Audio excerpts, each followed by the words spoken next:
भर इसका मुंह चलता ही रहता है। मैं इसे कितना समझाता हूँ कि कम बोलाकर चुप रहना सीख, लेकिन नहीं, और हर बार इसकी वजह से लड़ ढाई होती है।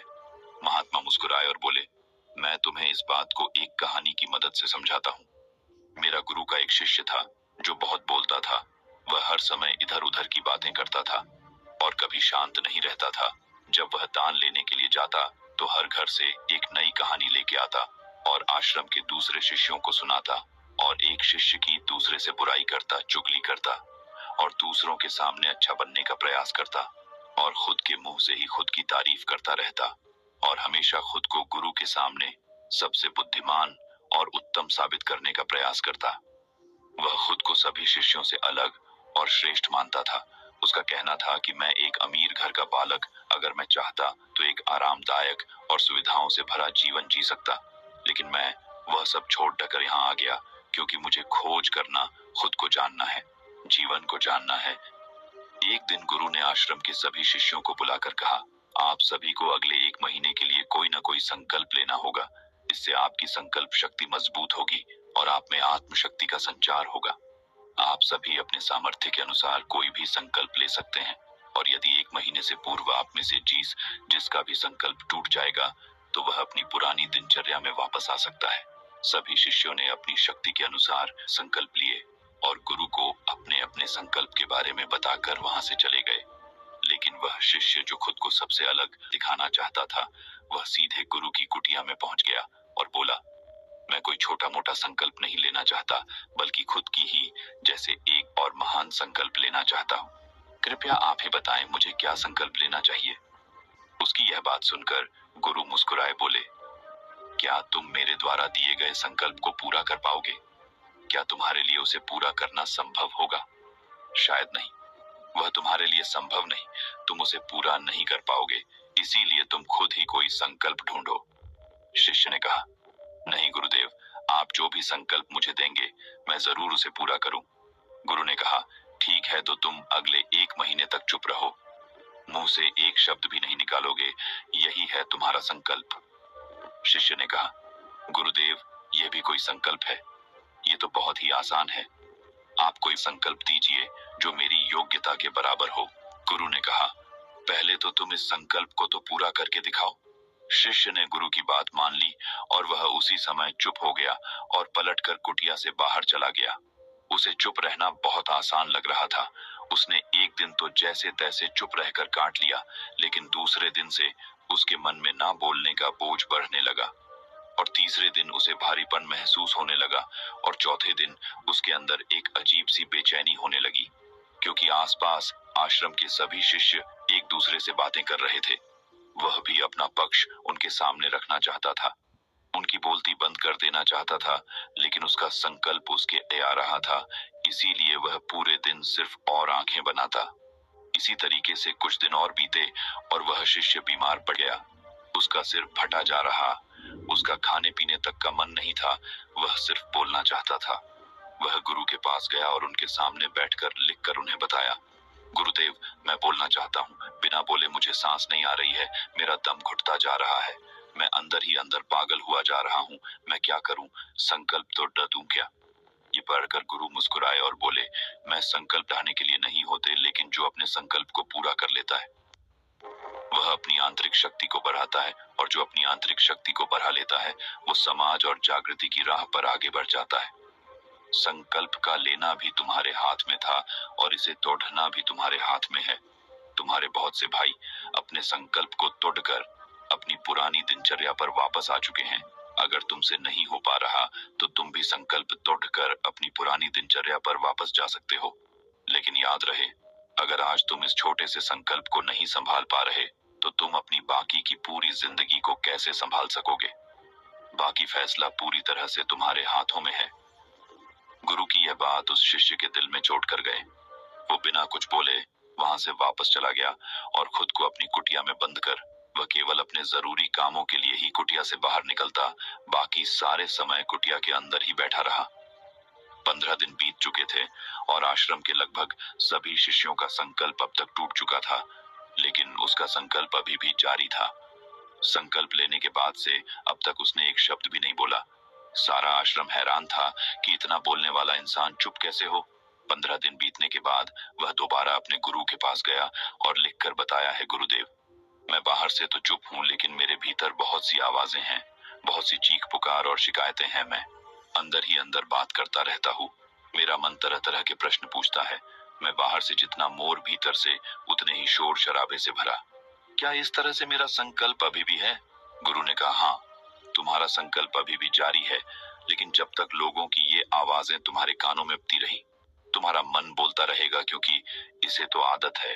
तुम भले ही बाहर से चुप रहो, लेकिन तुम अंदर ही अंदर बोलते रहोगे। तुम्हें इन बातों से, इन आवाजों से दूर जाना चाहिए। शिष्य गुरु को प्रणाम कर वहां से चला जाता है और सुबह होते ही अपनी कुटिया छोड़ जंगल की तरफ चला जाता है। कई दिन बीत जाते, संकल्प का समय भी पूरा हो जाता है, लेकिन शिष्य लौटकर नहीं आया। आश्रम में सभी को डर था कि कहीं जंगली जानवर ने उसे खाना लिया हो। इस बीच उसे ढूंढने की बहुत कोशिश की गई, लेकिन वह कहीं नहीं मिला। गुरु भाइयों ने मान लिया था कि जंगली जानवरों ने उसे अपना शिकार बना लिया है, लेकिन गुरु को ऐसा नहीं लगता। एक दिन आश्रम का एक अन्य शिष्य गुरु के पास आया और बोला, गुरुदेव, हमारे उस अधिक बोलने वाले भाई के साथ क्या हुआ होगा? क्या जानवर ने उसे मार दिया होगा?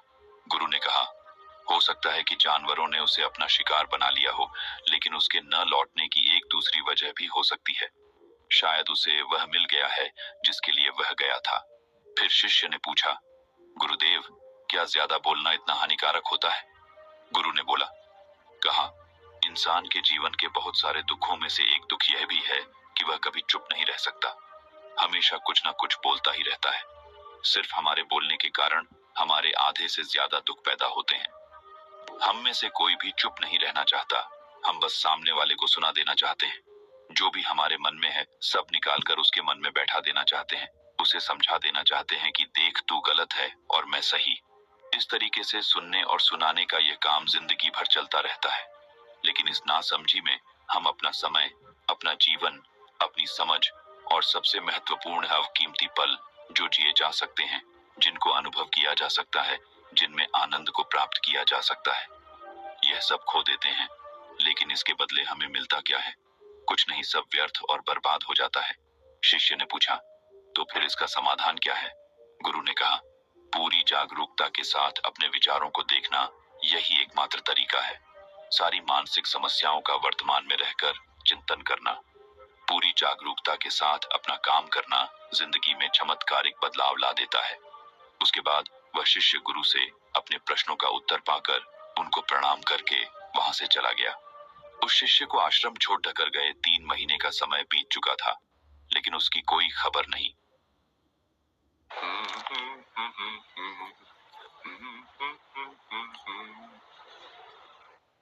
अब तक तो सभी गुरु भाइयों ने भी उसके वापस लौटने की उम्मीद छोड़ी, लेकिन एक दिन वह आश्रम लौट आता है। लेकिन अब वह नहीं था जो यहाँ से गया था। वह कुछ और ही बनकर वापस आया था। उसके अंदर एक गजब का बदलाव महसूस किया जा सकता था। उसके चेहरे पर एक गजब का ठहराव और आंखों में बनी शांति थी। आश्रम में आते ही सभी गुरु भाइयों ने उसे चारों तरफ से घेर लिया और बातें करने लग गए। वह भी अपने गुरु भाइयों से बातें करने लगा। उससे बात करने वाले सभी ने यह अनुभव किया कि अब वह पहले जैसा उतावला और बातूनी नहीं रह गया था। उसके मुंह से एक एक शब्द बहुत ही सुलझे हुए और मधुरता के साथ निकल रहे थे। थोड़ी देर तक गुरु भाइयों से बात करने के बाद वह सीधा गुरु की तरफ चला गया। उसने गुरु के चरण छुए और कहा, गुरुदेव, क्या मैं अब भी मौन हूँ? क्या अब भी मेरा संकल्प जारी है? गुरु ने कुछ देर तक शिष्य की आंखों में बड़े ध्यान से देखा और कहा, हाँ, तुम अब भी मौन हो। तुम्हारे मुंह से एक भी शब्द निकल नहीं रहा और तुम्हारा संकल्प अभी भी जारी है। शिष्य ने कहा, गुरुदेव, जब मैं आश्रम से गया तो मैं मुंह से तो चुप था, लेकिन मेरे अंदर बहुत सी आवाजें थी। मन में बहुत से प्रश्न थे और वह बंद नहीं हो रहे थे, तो मैं जंगल में चला गया, इस उम्मीद से कि वहां मुझे शांति मिलेगी और मेरे मन की बकबक कम हो जाएगी। लेकिन मैं जितना एकांत में जाता गया, मेरे अंदर की आवाज उतनी ही तेज होती गई। मेरे भीतर की पुरानी से पुरानी आवाज मुझे सुनाई देने लगी। तब जाकर मैंने महसूस किया कि मैं कितना गलत कर रहा था। जब मैं अपने परिवार वालों, दोस्तों को और गुरु भाइयों को बुरा भला कहता था, तो उस समय मुझे लगता था कि मैं सही कह रहा हूँ। जब मैं गुरु भाइयों की एक दूसरे से चुगली करता था और उनका मजाक बनाता, तब भी मुझे यही लगता था कि मैं उनसे बेहतर हूँ और मैं सही कर रहा हूँ। लेकिन उस दिन मैंने पहली बार महसूस किया कि मैं कितना गलत बोलता था। काफी दिनों तक ये आवाजें, ये शिकायतें मेरे अंदर चलती रही, लेकिन धीरे धीरे करके एक दिन ये सारी आवाजें मेरे अंदर से समाप्त हो गई। अब मैं भीतर से भी मौन हो गया। उस घने जंगल में बाहर से कोई बोलने वाला था नहीं और भीतर कोई आवाज बची ही नहीं थी, और मैं उस दिन पहली बार मौन का सही अर्थ समझा। मेरे चारों तरफ बहुत शांति थी। हालांकि अभी भी कुछ आवाजें आ रही थी जो पहले भी आती थी, लेकिन मैं उन्हें सुन नहीं पाता था। पर अब वह सभी आवाजें मुझे स्पष्ट रूप से सुनाई दे रही थी। हवा के चलने की आवाज, चिड़ियों के चहकने की आवाज और पानी के बहने की आवाज। ये सभी आवाजें मैंने पहली बार पूरे होशपूर्वक सुनी। अपने चारों तरफ इतनी शांति मैंने पहले कभी महसूस नहीं की थी। तो इस शांति को भंग करने के लिए मैंने पहली बार अपने मुंह से कोई शब्द निकाला। मैं चिल्लाया, हे ईश्वर, ये कैसी शांति है? सभी कुछ इतना शांत क्यों है? ऐसा क्या हो गया? लेकिन मेरे चिल्लाने के बाद भी शांति भंग नहीं हुई। सब कुछ पहले जितना ही शांत था, बाहर भी और भीतर भी। हे गुरुदेव, मैंने अपने गुरु भाइयों से बात की, मैंने आपसे बात की।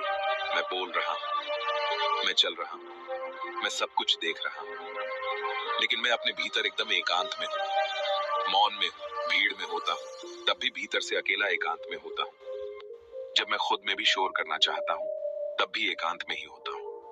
अब सब दिखाई पड़ने लगा है, सब सुनाई पड़ने लगा है। गुरु ने कहा, जब तक हम बाहर की तरफ बोलते रहेंगे, भीतर अशांति ही रहेगी। लेकिन जिस दिन हम भीतर की तरफ मुड़ जाएंगे, तब हमारे मुंह से कुछ भी निकलेगा, हम शांत ही रहेंगे। दुनिया में जितनी भी बुराइयां हैं, ज्यादातर हमारे बोलने से ही उत्पन्न होती है, क्योंकि हम चुप रहना नहीं चाहते। हम जितनी जरूरत है उससे कहीं ज्यादा बोलते हैं। हम सामने वाले को सुनना नहीं चाहते, बल्कि उसकी बोलती बंद कर देना चाहते हैं। उसे समझा देना चाहते हैं कि मैं कौन हूं, मैं क्या कर सकता हूं, और यही हमारी जिंदगी का मकसद बनकर रह जाता है। हमारी सारी ऊर्जा व्यर्थ के बोलने में बर्बाद होती रहती है। ऐसे ही समाज में लोगों का जीवन दुखों से भर जाता है, जो हमेशा एक दूसरे को सुनाने में लगे रहते हैं। कभी एक दूसरे को सुनना नहीं चाहते, समझना नहीं चाहते, और चुप रहना तो उन्होंने कभी सीखा ही नहीं, क्योंकि चुप रहना उन्हें छोटा महसूस करवाता है। दुनिया की सभी लड़ाइयों का कारण हमारा बोलना ही है। इसलिए हमें सिर्फ उतना ही बोलना चाहिए जितना जरूरी हो, क्योंकि व्यर्थ का बोलना ऊर्जा को नष्ट करना है, और यह बोलना ही हमें कभी अपने भीतर की ओर लौटने नहीं देता, क्योंकि यह हमें बाहर की ओर खींच कर रखता है, और बाहर है ही क्या इस संसार के अलावा। लेकिन अगर अपने भीतर के संसार की ओर मोड़ना है, तो इस मुंह को बंद ही रखना चाहिए। इसीलिए जितने भी बुद्ध हुए, आत्मज्ञानी हुए, वह सभी एकांत की ओर भागे, ताकि उन्हें ज्यादा न बोलना पड़े, ज्यादा सुनना न पड़े।